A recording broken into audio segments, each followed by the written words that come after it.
రెండవ దినవృత్తాంతముల గ్రంథము 26వ అధ్యాయము 3, 4, 5 వచనాలు చదువుకుందాం. ఉజ్జియా ఏలన ఆరంభించినప్పుడు 16 ఏండ్ల వాడై యెరూషలేములో 52 సంవత్సరములు ఏలెను.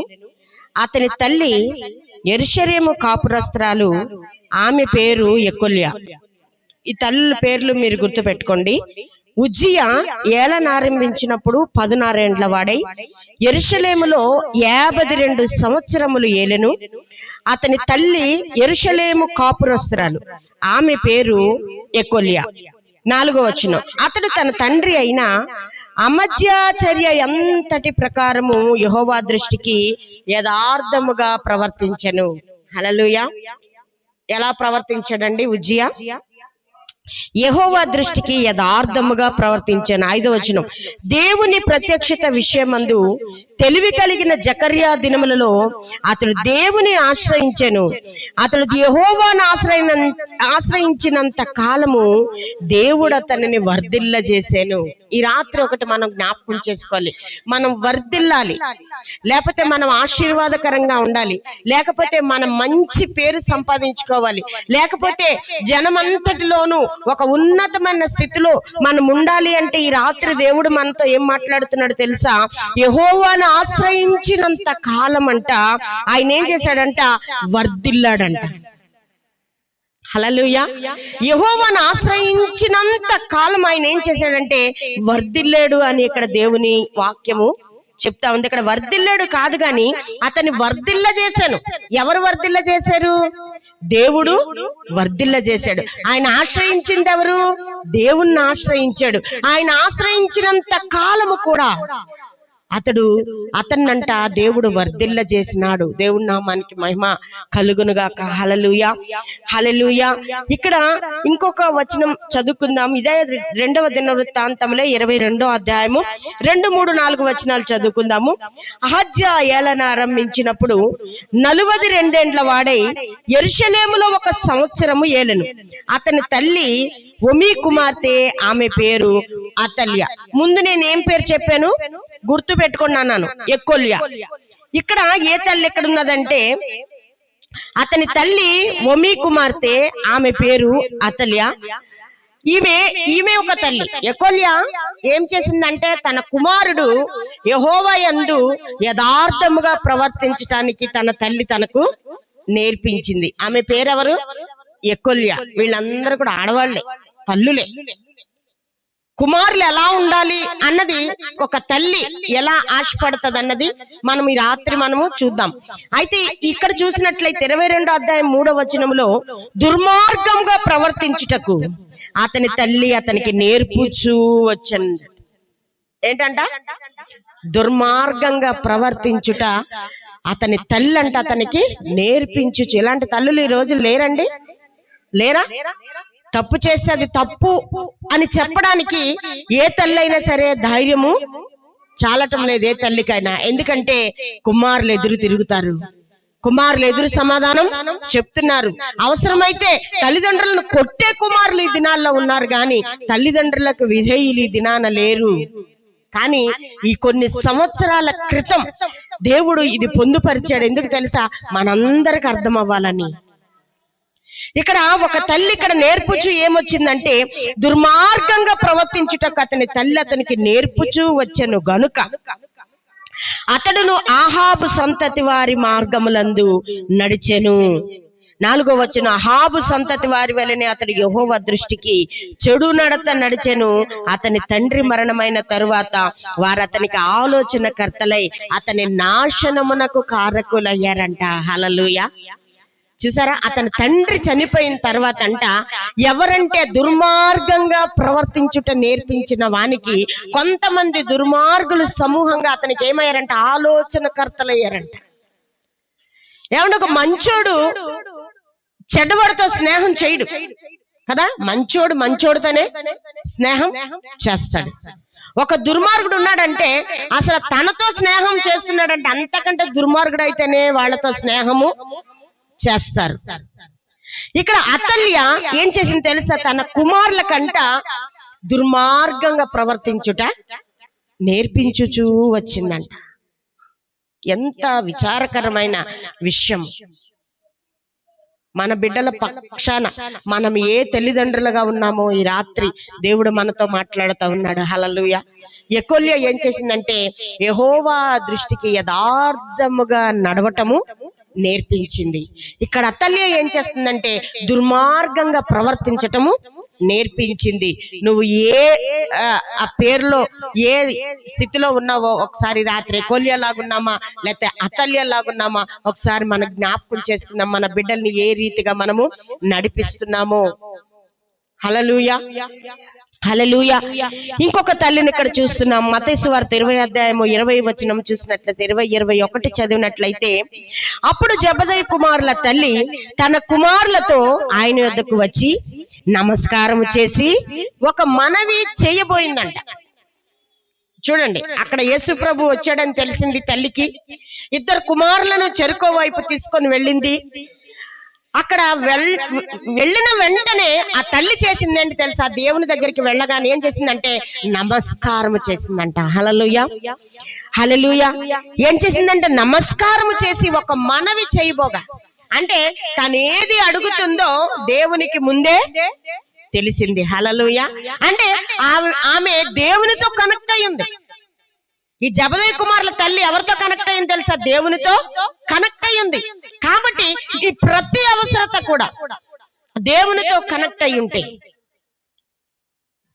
నీ పరిస్థితి దేవునితో కనెక్ట్ అయి ఉంటే, ఏ సందర్భంలోనైనా నువ్వు దేవునితో సంభాషించినట్లయితే, దేవునితో ముచ్చటిచ్చినట్లయితే, దేవునితో నువ్వు కనెక్ట్ అయితే, నీ నోటి మాట రాకముందే నీ అక్కర ఆయనకు తెలుసును. హల్లెలూయా, హల్లెలూయా. ఏంటంట? నోటి మాట రాకముందే నా ప్రతి అక్కర కూడా నా దేవునికి తెలుసు అని దావీదు చెప్తా ఉన్నాడు. ఎప్పుడు తెలుసా? మనం దేవునికి కనెక్ట్ అయి ఉంటే. ఇక్కడ జెబెదయి కుమారుల తల్లి ఏం చేసిందంటే నమస్కారం చేసి ఒక మనవి చెయ్యబోగా, దేవుడే అడుగుతున్నాడు, అమ్మా నువ్వేం అడుగుతున్నావని. ఏమన్నాడు? ఎంత గొప్ప అసలు ఆ సీన్ తలుచుకుంటే చాలా విచిత్రంగా ఉంటది కదా. ఎల్లి పాపం ఏదో తన మనసులో చెప్పుకోబోతుంటే దేవుడు అడుగుతున్నాడు, నీవేమి కోరుచున్నావని ఆయన అడిగాను. అందుకే ఆమె, నీ రాజ్యమందు నా ఇద్దరు కుమారులలో ఒకడు నీ కుడి వైపునకు ఒకడు నీ ఎడమ వైపునకు కూర్చుండ సెలవిమ్మని. ఎంత గొప్ప కోరికండి. తల్లి ఏమి కోరిక కలిగి ఉంది తెలుసా? నా ఇద్దరు కుమారులలో ఒకడు నీ కుడి వైపున ఒకడు నీ ఎడమ వైపున ఉండాలని నాకు ఆశ ఉంది. ఎంత మంచి ఆశ ఈ జెబెదయి కుమారుల తల్లి కలిగి ఉందండి. ఆమె పేరు కూడా రాయబడలే, పైన ఇద్దరు స్త్రీల పేర్లు రాసున్నాయి, అతల్య, యెకొల్యా. కానీ ఈ జెబెదయి కుమారుల తల్లి పేరు మాత్రం ఇక్కడ ప్రస్తావించలేదు. గాని ఆమెకి ఏం పేరు తెలుసా? జెబెదయి కుమారుల తల్లి. కానీ ఆ తల్లి చేస్తున్నది ఏంటంటే వెళ్ళగానే దేవునికి నమస్కారం చేసింది.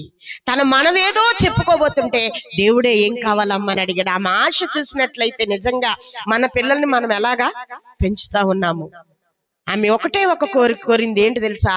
నా ఇద్దరు కుమారులలో పోను ఒకడు నీ పరిచయం చేస్తాడు, ఒకడు నన్ను పెంచుతాడులే ప్రభు అని అనలే. ఏమందండి? ఒకడు నీ కుడి వైపున ఒకడు నీ ఎడమ వైపున ఉండ సెలవిమ్మని ఆయనతో బ్రతిముళ్ళాడుకుందంట. హల్లెలూయా. ఎంత గొప్ప కోరిక ఈ తల్లి కలిగి ఉన్నది. 2వ దినవృత్తాంతముల గ్రంథము 29:1 చూసినట్లయితే, హిజ్కియా ఏలన ఆరంభించినప్పుడు 25 ఏండ్ల వాడై 29 సంవత్సరములు యెరూషలేములో ఏలెను. అతని తల్లి జకర్యా కుమార్తె, ఆమె పేరు అబియా. అందరం మనం అబి అబి అబి అని పిలుస్తుంటాం కదా. ఆ బైబిల్లో ఏం పేరండి అది? అబియా. అబియా ఏం చేసిందంటే 2వ వచనంలో చూసినట్లయితే, అతడు తన పితరుడగు దావీదు చర్య అంతటి ప్రకారము. ఎలాగంట? తన పితరుడైన దావీదు చర్య ఎంతటి ప్రకారము కుమారునికి నేర్పించిందంట. దేవుని నామానికి మహిమ కలుగును గాక. ఇక్కడ చూసినట్లయితే అతడు తన పితరుడగు దావీదు చర్య అంతటి ప్రకారం యెహోవా దృష్టికి యథార్థముగా ప్రవర్తించాడంట. 3వ వచనం చూసినట్లయితే, అతడు తన ఏలుబడి యందు మొదటి సంవత్సరం మొదటి నెల యెహోవా మందిరపు తలుపులను తెరిచి వాటిని బాగు చేశాడంట. ఈ హిజ్కియా చూసినప్పుడైతే హిజ్కియా మొదటి సంవత్సరము మొదటి నెల తను రాజు అయిన తర్వాత చేసిన కార్యం ఏంటి తెలుసు? అంతవరకు అక్కడంతా కూడా విగ్రహారాధనతో నిండిపోయింది. మందిర తలుపులు మూయబడ్డాయి. మందిర తలుపులు మూయబడినప్పుడు హిజ్కియా మొదటి నెల మొదటి సంవత్సరము రాజు అయిన తర్వాత మొదటిగా చేసిన పని ఏంటి తెలుసా? మందిర తలుపులు తెరిచాడు.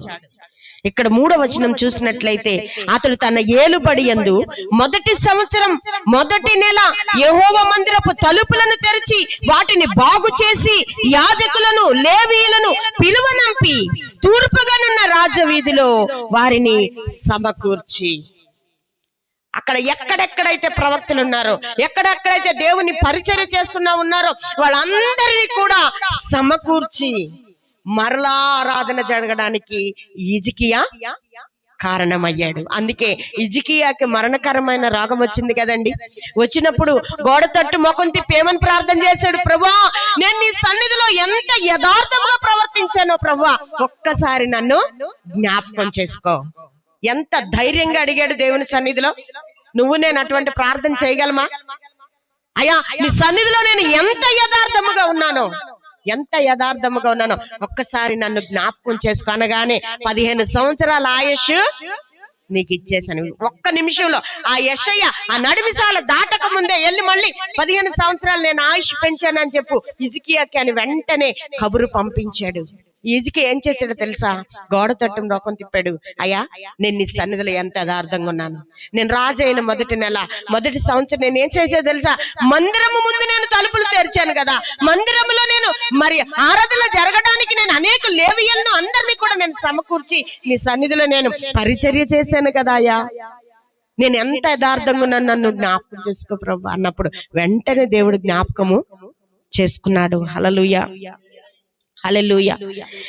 ఇక్కడ నేను చెప్పాను కదా అతల్య అని. ఒకసారి 2వ రాజుల గ్రంథము 11వ అధ్యాయము 1వ వచనం చూసినట్లయితే, అహజ్యా తల్లి అయిన అతల్య తన కుమారుడు మృతి పొందనని తెలుసుకొని లేచి రాజకుమారులందరినీ నాశనము చేసిందంట. ఇక్కడ అహజ్యా తల్లి అయిన అతల్య తన కుమారుడు మృతి పొందనని తెలుసుకొని లేచి రాజకుమారులందరినీ కూడా నాశనం చేసిందంట. రాజుని యెహోరాము కుమార్తెయును అహజ్యాకు సహోదరునైన యెహోషేబా అన్న అహజ్యా కుమారుడైన యోవాషును హతమైన రాజకుమారులతో కూడా చంపబడకుండా అతన్ని రహస్యముగా తప్పించింది తల్లి. రహస్యముగా తప్పించింది గనుక వారు అతని దాదిని పడక గదులు అతల్యకు మరుగుగా ఉంచి ఉండుట చేత అతడు చంపబడకుండెను. రాజకుమారులందరినీ కూడా చంపించేసింది. చంపించినప్పుడు కోడలు ఏం చేసిందంటే జాగ్రత్తగా ఈ చిన్న పిల్లోడిని ఎక్కడికి పంపించింది తెలుసా? తన పుట్టింటికి పంపించేసి ఎవ్వరికి తెలియకుండా, తన తండ్రి భక్తి గలవాడు, యబియా తండ్రి భక్తి గలవాడు కాబట్టి ఈ కుమారుడిని అక్కడికి పంపించేసి దావీదు చర్య అంతటిని కూడా కుమారుడికి తన తాతయ్య నేర్పించాడంట. హల్లెలూయా, హల్లెలూయా. ఇక్కడ చూసినట్లయితే అతని దాదిని పడగదులు అతల్యకు మరుగుగా ఉంచి ఉండుట చేత అతడు చంపబడకుండెను. అతల్య దేశము నేలుచుండగా అతడు 6 సంవత్సరములు యెహోవా మందిరమందు దావీదుతో కూడా దాచబడి ఉండెను. 7వ సంవత్సరమందు యెహోయాదా కావలి కాయు వారి మీద రాజదేహ సంరక్షణ అంతా కూడా చాలా స్టోరీ ఉంటది. ఆ రాజకుమారుని కనపరిచి ఇలాగా ఆజ్ఞాపించారు, ఇంకా చనిపోతే ఎవరు కూడా ఇంకా మరి రాజు అవ్వడానికి ఎవరు లేరు, నా కుమారుడు తప్ప ఎవరు కూడా రాజు అవ్వడానికి వీలు లేదని అతల్య చాలా పట్టుబట్టి రాజకుమారులందరినీ నేను చంపించేశాను, ఇంకా ఏలడానికి ఎవరు లేరు అనుకుంది. అప్పుడు ఏం చేసింది తెలుసా? ఈ తల్లి తన కుమారుని బయటికి తీసుకొచ్చింది. ఇక్కడ 12వ అధ్యాయం 1వ వచనం చూసినట్లయితే, యెహూ ఏలుబడిలో 7వ సంవత్సరం మందు యోవాషులను ఆరంభించి యెరూషలేములో 40 సంవత్సరములంట ఏలడంట. అతని తల్లి బెహర్షెబా సంబంధురాలైన జిబ్యా. హల్లెలూయా, హల్లెలూయా. యాజకుడైన యెహోయాదా తనకు బుద్ధి నేర్పువాడయుండి ఏంటట? బుద్ధి. ఎక్కడ పెట్టింది తల్లి? బుద్ధి కలిగిన దగ్గర, బుద్ధి కలిగిన ఆ పెద్దవాని దగ్గర పెట్టి తనకు బుద్ధి నేర్పువాడయుండు దినములన్నిటిలో యోవాషు యెహోవా దృష్టికి అనుకూలముగా ప్రవర్తించాడు. ఆ తల్లి ఎవరు తెలుసా? ఎదీదా. చాలా ఇక్కడ చాలా తల్లుల్ని మనము చూసాము కదా. ఆ తల్లియా, యెకోల్యా, అబియా కదా. తర్వాత జబదై కుమారుల తల్లి. ఈ తల్లులందరిలో విచిత్రమైన తల్లి ఎవరంటే ఆ తల్లి. కుమారులకు ఏం నేర్పించింది? దుర్మార్గముగా ప్రవర్తించుట నేర్పించింది. అబియా ఏం చేసింది? దావీదు చర్య అంతటి ప్రకారము యథార్థముగా నడవటము హిజ్కియాకి నేర్పించింది. హల్లెలూయా, హల్లెలూయా. అందుకే హిజ్కియా రాజుగా, యాజకునిగా ఎంత అభివృద్ధి చెందాడంటే చాలా దేవుడు ఆశీర్వదించాడు. కానీ మరి తర్వాత ఆ వచ్చే రాజులందరికీ కూడా ఏం చేశాడంటే తన ధనాగారం అంతటిని కూడా ఒకానొక దినాన చూపించాడు. దేవుని కార్యాన్ని వివరించలేకపోయాడు హిజ్కియా. అందుకు శాపం ఏంటి తెలుసా? తన కుమారులను నపుంసకులుగా చేశాడు. హల్లెలూయా, హల్లెలూయా. మనము ఏ పరిస్థితిలో ఉన్నాం? మనం ఎలాంటి తల్లులుగా ఉన్నాం? దుర్మార్గంగా ప్రవర్తించుట నేర్పించే వారిగా ఉన్నామా? లేకపోతే దావీదు చర్య అంతటి ప్రకారము యథార్థముగా మన బిడ్డలకు ప్రవర్తించడానికి మనము తల్లులుగా ఉన్నామా? ఈ రాత్రి ఒకసారి మనం ఆలోచించినట్లయితే మన బిడ్డలు అసలు మన మాట వింటున్నారా? ఒక ప్రశ్న ఈ రాత్రి. మన బిడ్డల ద్వారా నిజంగా మనకి సంతోషము ఉన్నదా? మన బిడ్డల ద్వారా నిజంగా మనకు ఆనందము ఉన్నదా? అసలు మనం ఎలాంటి పరిస్థితుల్లో ఆ బిడ్డల్ని పెంచాము? ఇక్కడ నలుగురు తల్లుల్ని చూసామండి. భయంకరమైన మరి పరిస్థితుల్లో కుమారులను మరి దుర్మార్గంగా ప్రవర్తించుట నేర్పించిన తల్లిని మనం చూసాం.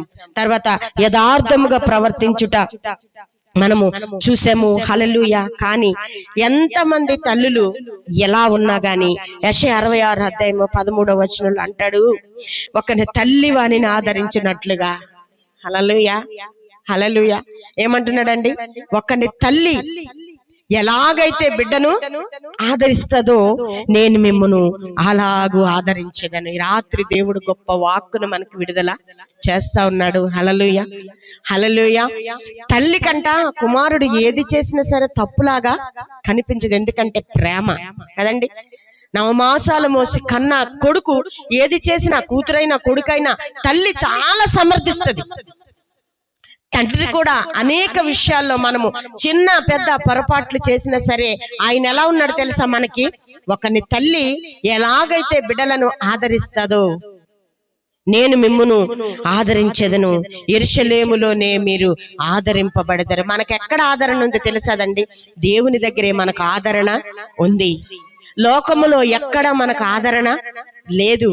ఒక వ్యక్తి దగ్గర మనము ఆదరణ పొందేము అంటే ఆ వ్యక్తికి మనం ఏదైనా చేస్తేనే మనల్ని ఆదరిస్తారు. కానీ దేవుడు అయితే ఎన్నిసార్లు ఆయనకు కోపం రప్పించినా, ఎన్నిసార్లు ఆయనకి వ్యతిరేకముకు తిరిగినా గాని ఆయన ఏం చేస్తా ఉన్నాడంటే ఒకని తల్లి ఎలాగూ బిడ్డను ఆదరిస్తుందో అలాగే మనల్ని ఆయన పదే పదే ఆదరించే దేవుడై నిజంగా మనల్ని ఆయన ఆదరించే దేవుడుగా ఉన్నాడు.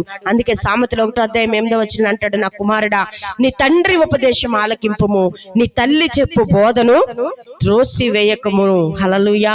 15 అంటాడు 1వ అధ్యాయం, నా కుమారుడా నీ వారి మార్గమున పోకుము, వారి త్రోవల యందు నడవకుండా నీ పాదము వెనక తీసుకొనుము. ఏదైనా పొరపాటు జరుగుతుంది అనుకుంటే మన పాదము వెనక్కి తీసుకునే వారిలాగా మనం ఉండాలి. గాని వారితో మనం ఏకీభవించే వారిగా మనం ఉండకూడదు. మన బిడ్డల్ని అలాగా ఉంచకూడదు. ఈ రాత్రి ఏ తల్లిలాగా ఉన్నావో ఒకసారి ఈ రాత్రి ఆలోచించుకో. అతల్యలాగున్నావా? యెకోల్యలాగున్నావా? లేదు, ఇదిగో నా 2 కుమారులని ఇదిగో దేవుని సన్నిధిలోకి నేను సమర్పిస్తున్నాను ప్రభా అని జబదై కుమారుల తల్లిలా ఉన్నావా? అంటాడు యేసయ్య, నేను త్రాగేది నీ బిడ్డలు తాగలేరమ్మా, వాళ్ళు త్రాగలేరు అన్నప్పుడు, లేదు లేదు నా బిడ్డలు త్రాగుతారు. నిజంగానే సిలువేసినప్పుడు ఆ 2 కుమారుల్ని కూడా దేవుడు మరి అక్కడ ఉంచాడండి. హల్లెలూయా. ఎంత ధైర్యంగా నిలబడ్డారు ఆ 2 కుమారులు కూడా.